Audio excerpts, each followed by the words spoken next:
Alors bonjour et bienvenue à cette pensée du jour de ce mardi 7 juillet euh, qui est tirée d'une réflexion à partir du passage du jour ou d'hier dans la première épître aux Corinthiens au chapitre 10. L'apôtre Paul dit au verset 23, « Oui, tout m'est permis, mais tout n'est pas bon pour nous. Tout est permis, mais tout n'aide pas à grandir dans la foi. » Ici, il était question pour l'apôtre Paul de la liberté de choix. Est-ce que je suis libre de vivre ma vie? En tant que croyant, j'ai été libéré des contraintes religieuses, sociétales, ceci, cela. Et puis, est-ce que j'ai donc la liberté maintenant de faire tout ce que je veux? Et Paul met un énoncé ici qu'on vient de lire dans le verset 23 pour nous aider à faire des bons choix dans la vie concernant des sujets où les avis sont partagés, où les opinions sont divergentes. On pense pas toutes pareil. On n'a pas tous le même avis. On n'a pas tous la même position. Pour des raisons culturelles, ou pour des raisons de réflexion, ou pour des raisons de pensée personnelle. Et c'est correct d'avoir notre propre réflexion, puis notre propre façon de penser et tout ça, en autant que c'est dirigé dans la vérité et non pas dans l'erreur, c'est sûr. Mais la discussion au niveau de l'apôtre Paul, dans le contexte ici des Corinthiens, ça se passait autour de la nourriture. J'ai-tu le droit de manger cela ou j'ai pas le droit de manger cela? Le vêtement à porter, ou notamment la couverture à mettre sur la tête, le chapeau à mettre sur la tête, ou le voile à mettre sur la tête ou non. Ce que Paul dit ici, dans le fond, c'est que c'est pas juste une question de préférence personnelle. Mais l'idée, c'est penser aux autres. Si je mange, qu'est-ce que ça va faire pour l'autre? Comment va-t-il l'interpréter? Moi, je peux être en toute liberté et dire, je suis tout à fait justifié de faire ceci et cela dans mes réflexions à moi. Mais de quelle manière est-ce que ça sera perçu pour l'autre? C'est ce que Paul invite ici les gens à réfléchir en disant, tout m'est permis, mais tout n'est pas nécessairement bon pour nous. Tout est permis, mais tout n'aide pas à grandir dans la foi.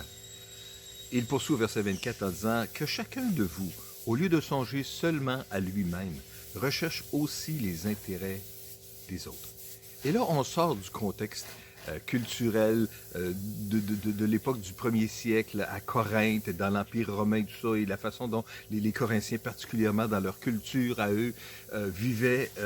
Paul dit pour chacun de vous, là, le principe, c'est au lieu de songer seulement à lui-même, recherche aussi les intérêts des autres. Le principe, dans le fond, que Paul dit, et qui est encore universel, qui est encore bon pour nous aujourd'hui, en ce début de 21e siècle. Ben, début, on est rendu 20 ans. Non.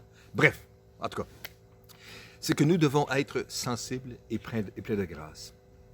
Il faut avoir une conscience sincère de l'autre, être conscient qu'on vit dans une culture, on vit autour de d'autres personnes qui pensent et qui ont leur propre réflexion.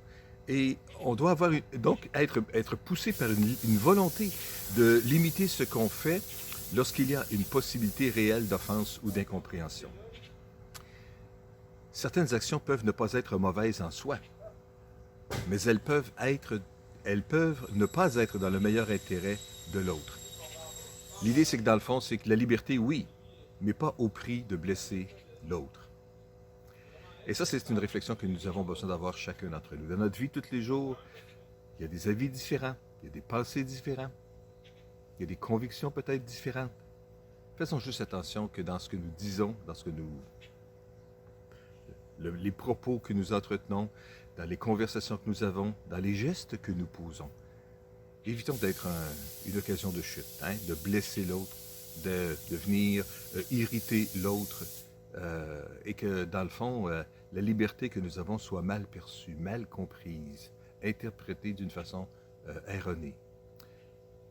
Soyons juste conscients des autres qui nous entourent. Ça ne veut pas dire de se limiter dans les actions que nous avons à faire, de toujours penser qu'est-ce que l'autre va penser, mais de l'avoir dans notre réflexion quand même. Là, si je fais ceci, si je mange cela, si je fais cela, si je porte cela, de quelle manière est-ce que ça sera interprété? C'est bon? On va prier ensemble. Seigneur, je te prie que tu puisses bénir mes frères, mes sœurs aujourd'hui, en cette journée, en ce mardi, Seigneur, que tu puisses juste les inspirer, les diriger, les guider. Viens les fortifier par ton esprit puissamment dans leur être intérieur.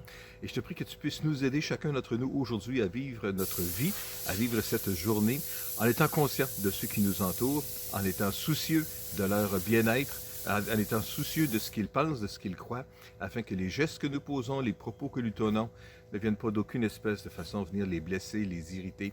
Mais Seigneur, aide-nous à être conscients de ceux qui nous entourent. Nous te prions, Père, au nom puissant de Jésus. Amen.